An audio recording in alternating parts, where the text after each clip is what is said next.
परिचय। पुत्र, तुम क्या कर रहे हो?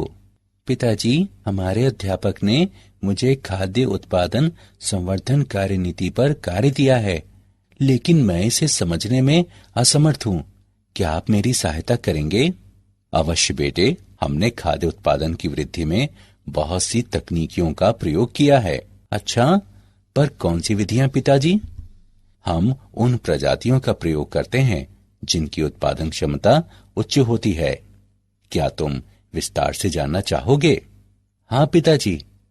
इस अध्याय में आप सीखेंगे कि मानव जाति के लिए भोजन के उत्पादन में वृद्धि किस प्रकार की जा सकती है। उद्देश्य। इस पाठ के अंत में आप निम्न करने में सक्षम हो जाएंगे: पशुपालन की व्याख्या करना, पादप प्रजनन एवं इसके प्रकारों का वर्णन करना, एकल कोशिकीय प्रोटीन को जानना, ऊतक संवर्धन की व्याख्या करना। पशुपालन। पशुपालन गाय, मवेशी, बकरी आदि जैसे घरेलू पशुओं की देखभाल करने का विज्ञान है, जिनका उपयोग मुख्यतः भोजन या उत्पाद के स्रोतों के रूप में किया जाता है।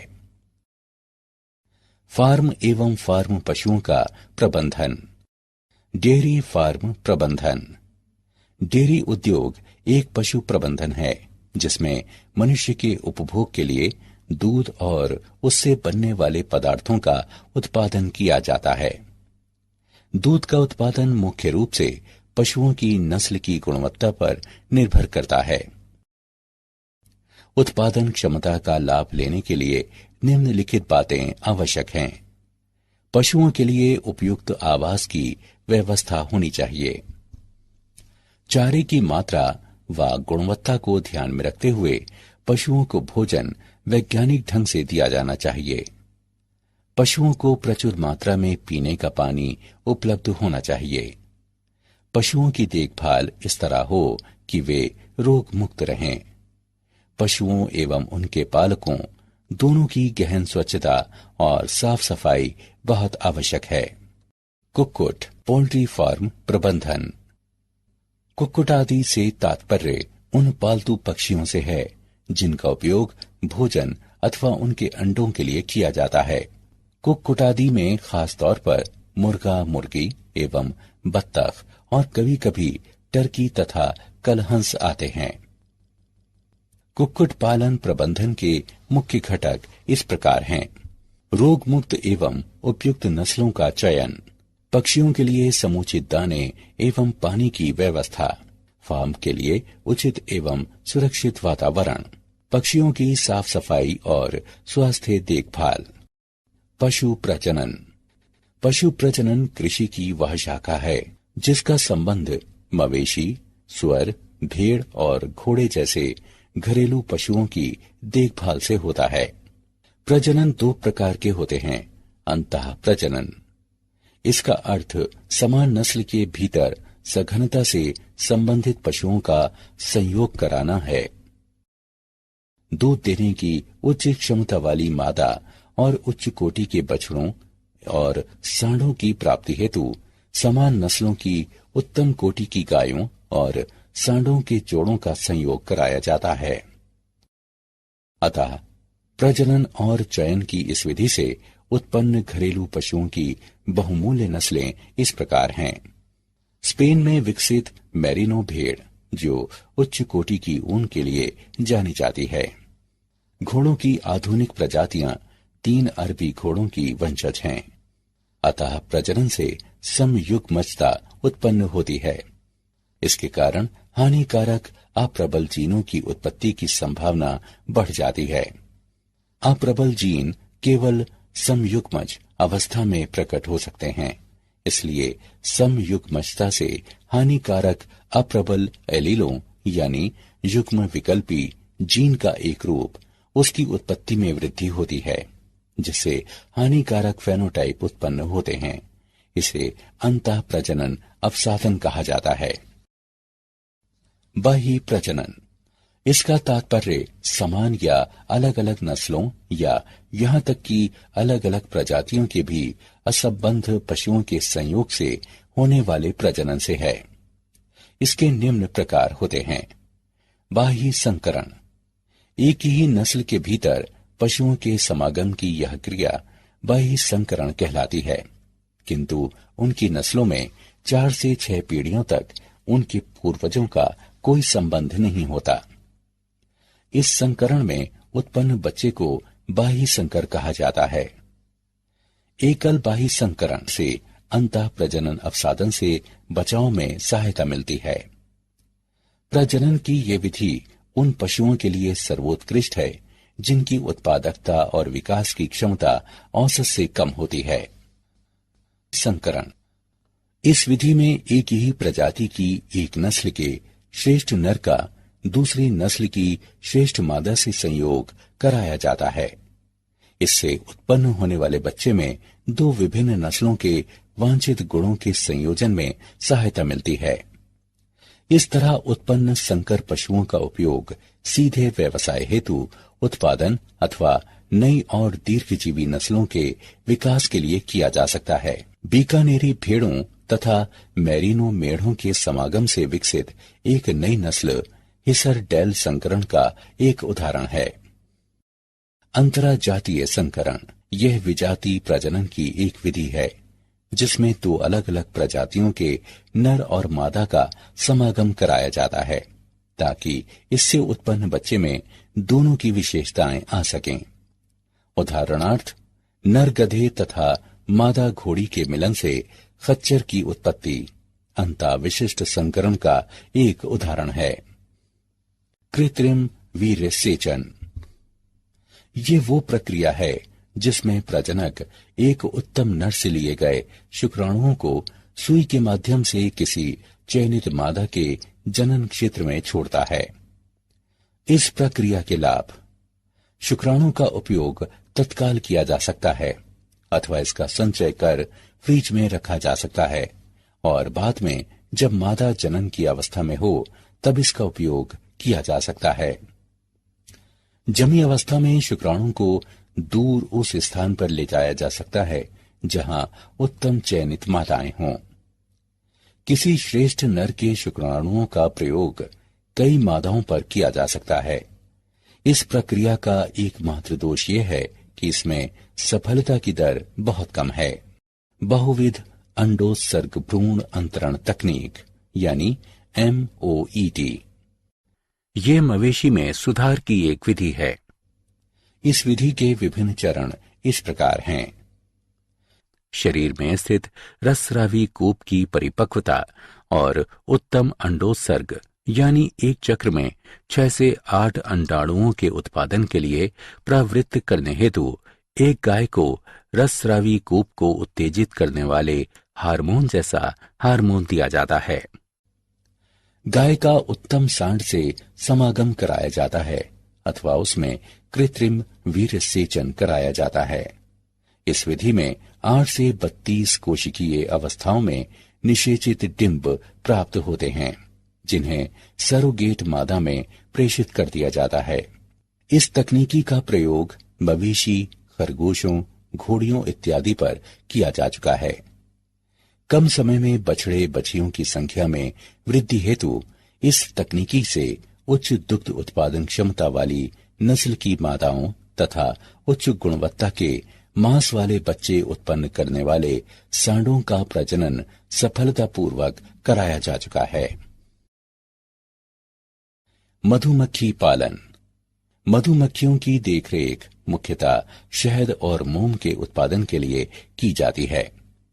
शहद का उपयोग इन रूपों में किया जाता है: उच्च पौष्टिक आहार तथा आयुर्वेद में औषधि के रूप में, सौंदर्य प्रसाधन एवं पॉलिश उद्योगों में मधुमोम का उपयोग किया जाता है। मधुमक्खियों की एक मुख्य प्रजाति एपिस इंडिका है। मधुमक्खी पालन में ध्यान देने योग्य मुख्य बातें: मधुमक्खियों के स्वभाव आदतों का ज्ञान, मधुमक्खी के छत्तों को रखने के लिए उपयुक्त स्थान का चयन, मधुमक्खियों के झुंडों को पकड़कर छत्ते में रखना, विभिन्न मौसमों में छत्तों का प्रबंधन, शहद एवं मोम का रखरखाव और संग्रह। मात्स्यिकी।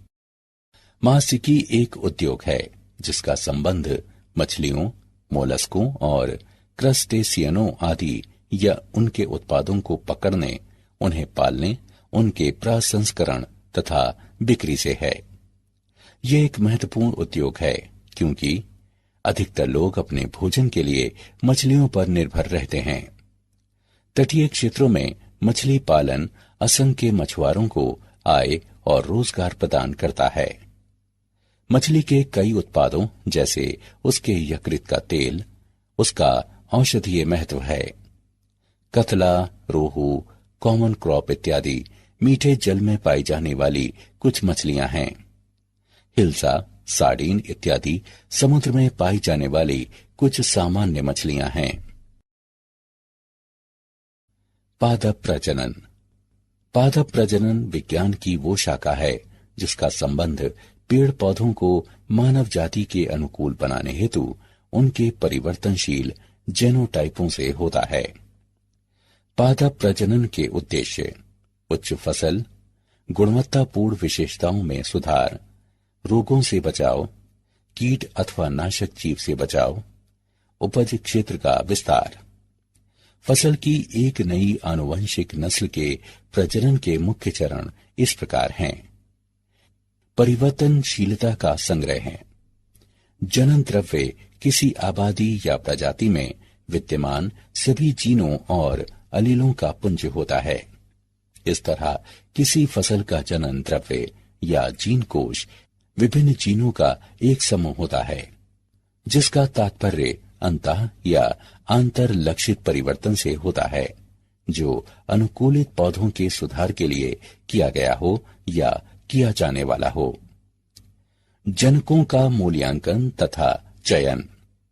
जनक वे पादप होते हैं जिनका चयन नया पादप उत्पन्न करने हेतु संकरण में लगाने के लिए किया जाता है, क्योंकि इन पादपों के विशिष्ट गुणों को प्रजनक किसी पौधे में संयुक्त रूप से समाहित करना चाहता है।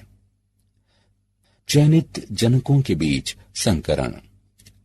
पर संकरण जननिक स्तर पर एक दूसरे से भिन्न दो पौधों के संकरण की प्रक्रिया है जिससे एक तीसरे पौधे की उत्पत्ति होती है और जिसकी विशेषताएं भिन्न बहुधा वांछित होती हैं।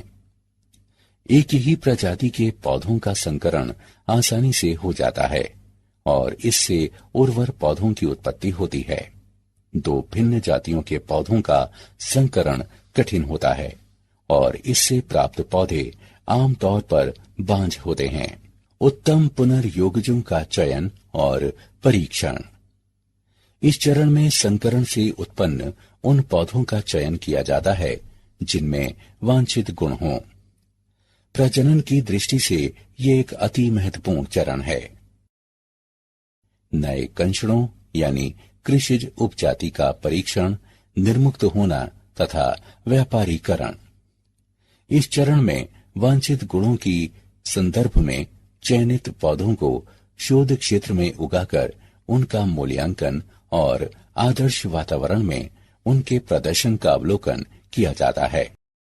रोग प्रतिरोधकता के लिए पादप प्रजनन। जनक पादपों की प्रतिरोधक और रोग संवेदी किस्मों का संकरण और फिर संकरण से प्राप्त पौधों से रोग प्रतिरोधी क्षमता एवं फसल की गुणवत्तापूर्ण विशेषताओं के लिए पौधों का सावधानी पूर्वक चयन कर किसी पौधे में ये गुण सन्निविष्ट किए जा सकते हैं। उदाहरण, बाजरे की एक उन्नत किस्म में बाजरे तथा अन्य घास के एक रोग यानी ग्रीन एयर को रोकने की उच्च क्षमता होती है। रोग प्रतिरोधकता हेतु पादप प्रजनन की विधियां। उत्परिवर्तन तब होता है जब किसी जीन में उसके आनुवंशिक संदेश यानी जेनेटिक मैसेज को बदलने के लिए परिवर्तन किया जाता है, जिससे नए गुण उत्पन्न होते हैं जो पूर्वजों में नहीं होते। एक उत्परिवर्तक यानी म्यूटाजेन तत्व का वाहक है जो एक जीन की भौतिक संरचना में इस तरह से स्थायी परिवर्तन ला सकता है जिससे आनुवंशिक संप्रेषण परिवर्तित हो जाए। विभिन्न किस्मों के विकास हेतु उत्परिवर्तकों यानी म्यूटाजेन का उपयोग, जिससे खेती की उपज में वृद्धि हो सकती है, ये प्रक्रिया उत्परिवर्तन प्रजनन कहलाती है। कीटों और नाशी जीवों के प्रति प्रतिरोधी क्षमता के विकास हेतु पादप प्रजनन। कीटों का आक्रमण खेती की एक गंभीर समस्या है जिससे फसल की हानि होती है और उत्पाद की गुणवत्ता में कमी आती है। प्रतिजीविता प्रतिरोधक क्षमता से बहुधा कीटों की मृत्यु दर में वृद्धि होती या दीर्घजीविता तथा प्रजनन में कमी आती है। कीट प्रतिरोधी शस्य उत्पादों की किस्मों का उपयोग आर्थिक, परितंत्री तथा पर्यावरणीय दृष्टिकोणों से लाभदायक है। उदाहरण, कीट प्रतिरोधी बीटी मक्का। खाद्य सामग्री की उन्नत गुणवत्ता के लिए पादप प्रजनन। अनिवार्य सूक्ष्म पोषक तत्वों से वंचित आहार लेने से बीमारी, जीवन अवधि में कमी हो सकती है। ऐसे में जैव प्रबलीकरण यानी बायोफर्टिफिकेशन विधि फसलों में इन पोषक तत्वों के उच्चतर स्तरों के विकास की विभिन्न विधियों में से एक है। जैव प्रबलीकरण बायोफर्टिफिकेशन फसलों के प्रजनन की एक विधि है जिससे पोषक अवयवों में वृद्धि होती है। जैव प्रबलीकरण बायोफर्टिफिकेशन का उद्देश्य सूक्ष्म पोषक तत्वों के कुपोषण से होने वाली रुग्णता तथा मृत्यु दर में कमी लाना, विकासशील देशों की गरीब जनता के लिए खाद्य सुरक्षा, उत्पादकता तथा जीवन की गुणवत्ता में सुधार। एकल कोशिका प्रोटीन SCP शैवाल, यीस्ट, कवक या बैक्टीरिया से प्राप्त होने वाले प्रोटीन को एकल कोशिका प्रोटीन यानी SCP कहते हैं। SCP में पूरक प्रोटीन के एक विशाल स्रोत में विकसित होने की क्षमता होती है जिसका उपयोग पशुधन के चारे में किया जा सकता है। यीस्ट SCP का एक स्रोत है। यीस्ट के लाभ: आकार बैक्टीरिया से बड़ा होने के कारण फसल के लिए आसान, मैलिक एसिड का उच्च स्तर, लाइजीन का उच्च स्तर, पीएच के अम्लीय मान पर भी फसल संभव। मूल्यांकन। आगे बढ़ने से पहले हम देखेंगे कि आपने क्या सीखा। सही विकल्प को उठाकर उसके संगत स्थान पर रखें। क्या आप जानते हैं विशाल बीज कंपनी सिंजेंटा ने इस वर्ष कोलोराडो से ओहियो और केंटुकी से मिनेसोटा तक की समस्त कॉर्न बेल्ट में 800 भूखंडों पर अपनी एग्रीश्योर आर्टिजियन पद्धति शुरू की है जहां किसान अन्न उगाते हैं। सिंजेंटा चीन ब्लू प्रिंटिंग कार्यक्रम में गंभीर सूखे की स्थिति में कई संकर प्रजातियां विकसित की गई हैं। सारांश। आइए हमने जो कुछ सीखा है उसे संक्षेप में दोहराएं।